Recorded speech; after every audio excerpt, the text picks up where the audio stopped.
Welcome to Carly Tackle's Power Tool Storage. In today's video, we are going to make one of these storage containers for your power tools.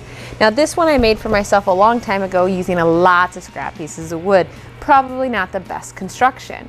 In today's video, we're going to make one for my stepdad as a Christmas present. Now one disadvantage I have, I do not know how many power tools he has, and I do know he has a variety of different brands, meaning I can't just figure out one size fits all. I need to come up with a generic sizing that will fit most power tools, even though that some could be wider or longer than other brands. So that's what we're going to build today, one of these. For the top, I'm going to be using 1x12 pine. This gives me enough depth that most power tools can fit under there with a drill bit installed. To determine where I'm going to assemble the top piece to the backing, I'm laying out the materials I want to use to hold up the power tools. Once I have the height, I'm using my speed square and drawing the line on the backing. You may have noticed that I have two 1x12s. Now for a backing, you don't necessarily need that big of piece, but I like to give plenty of room to mount it to the wall and a little extra thing for my circular saw, which I'll show you at the end. Now just a reminder, a 1x12 isn't truly 12 inches deep. So I'm using that depth to mark out on my board where I need to cut for my side pieces. These will be the individual dividers between your power tools, so you'll need to cut quite a few of these. To make the cuts, I'm using my Bosch 10-inch miter saw. Now I need to cut about 6 of these for my current size. The cool thing about making one of these is you can make them any length that you need. So if you have tons of power tools, you can make a whole wall worth of this if you'd like.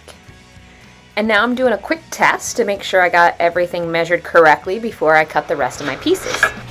I'm going to use Rockler's bench cookies. I have a little extension in there to help lift this piece off of my workbench so that I can get some clamps under there.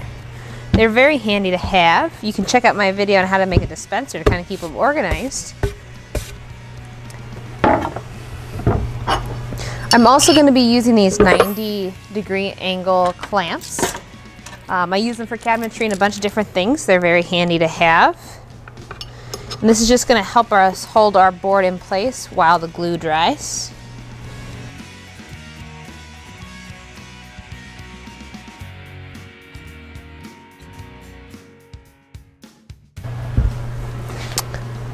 I already measured out and made marks on this bottom board where all of our little inserts need to go. And so what I'm doing now with these 90-degree angles is I'm lining them up and making sure that they're square, so that way I can just push the board right up against them. Whoops.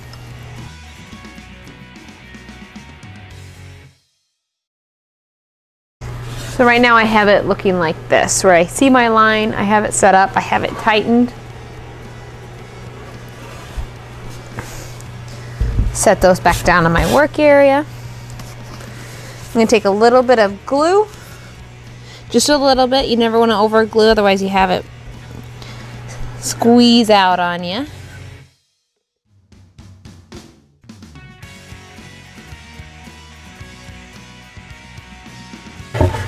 And now we're going to take our top board and place it against our clamp, line it up to our edges.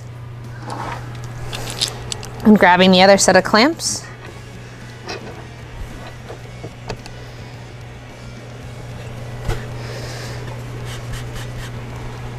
Checking to make sure it's flush.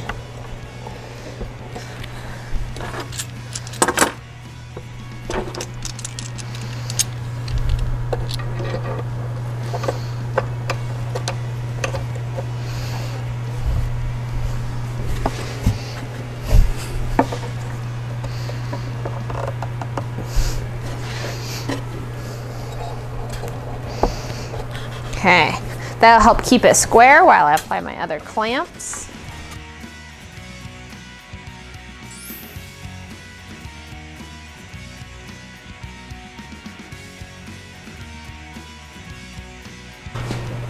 So we're going to let this dry. I already cut out all of the dividers that you need for the insides, and then I have some for the outsides. Now the next piece I need to cut out is for our bottom. The pieces that are actually going to go right below our dividers, that's going to hold our power tools upright. I'm using 3/4 inch plywood and I'm cutting them into strips using my DeWalt table saw.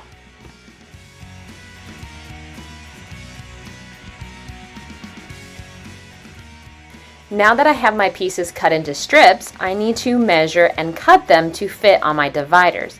These should be the same length as your divider pieces. When I finish measuring these out, I will take them over to my Bosch miter saw and cut them to the desired length.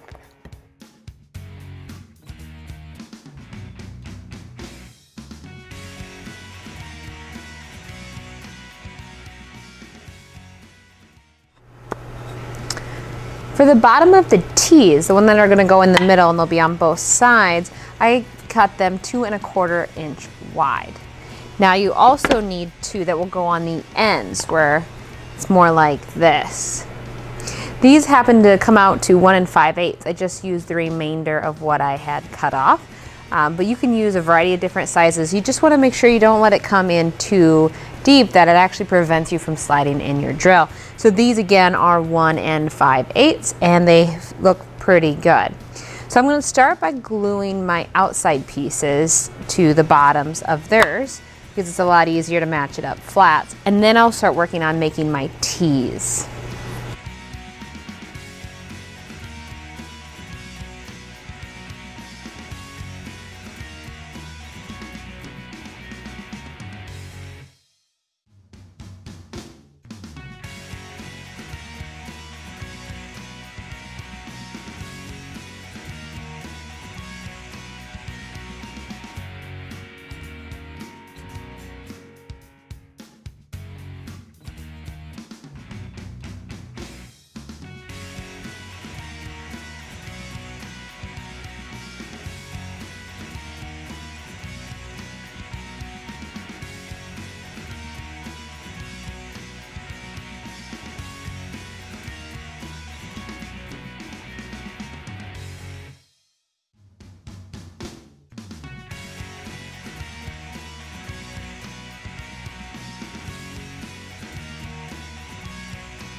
Using a speed square, I am measuring out where the divider will sit on top of this piece.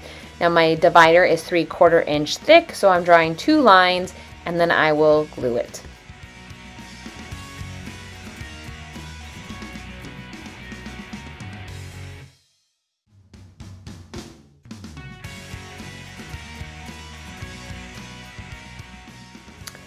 I'm applying just a little glue. I don't want too much where I have a lot of squeeze out and have to deal with that glue gunk.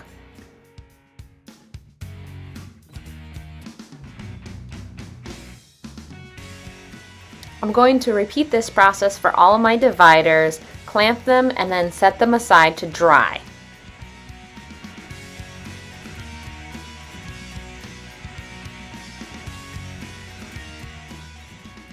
Returning to the base, I'm removing my clamps now that the glue has dried.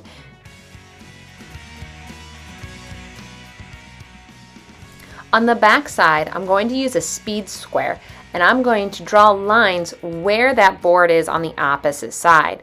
That way I would have visibility to it from the back side. Next, I'm going to grab my brad nailer that's connected to my air compressor and drive these nails into it. So we have glue and nails holding our pieces in place.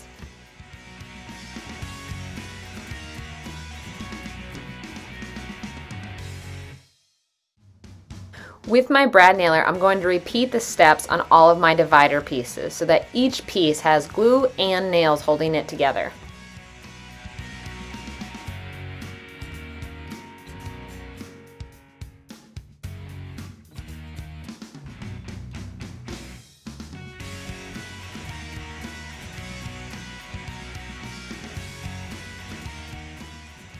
Before attaching the dividers to the base, I'm laying them out on and matching up to the lines that I previously drew. This is just a little dry run before gluing them into place.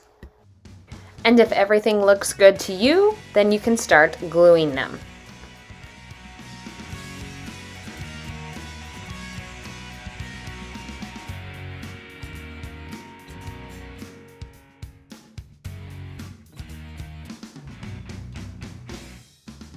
I would recommend starting with your middle pieces and working your way out.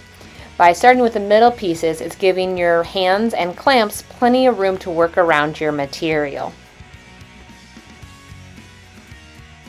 And while we're waiting for me to finish up this clamping, I just want to call out, notice how the Rockler bench cookies are helping me get my clamps around this material. It's lifting it off of my workbench, and I'm able to slide clamps completely under or clamp from top to bottom.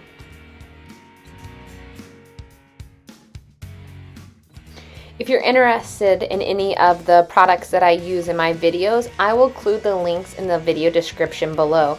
I am an Amazon associate, so anytime you make purchases from those links, it helps support my channel without any extra cost to you.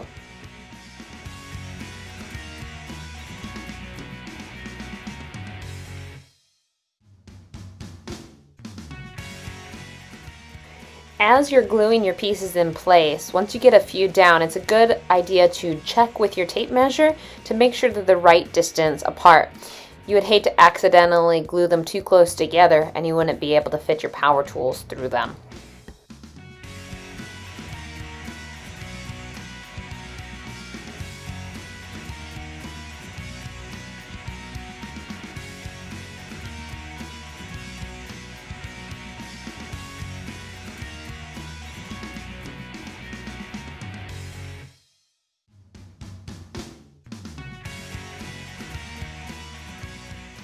With my brad nailer, I'm going along each divider and placing a few nails in there for some extra support. I'm also going to repeat this process for the back side, making sure that the back of the dividers are fastened to the back piece. When everything is fastened together and the glue has dried, you can remove your clamps and you should have something that looks like that. It's always good to do a little test to make sure your power tools fit. Now some of my power tools I actually hang upside down because of their shape, so I just wanted to make sure that that still fits in my slots. If you want to be done, you can. This next step is optional, but I like to build a little mount for my circular saw to set in. It also gives me a little cubby hole for some attachments that I can slip in there.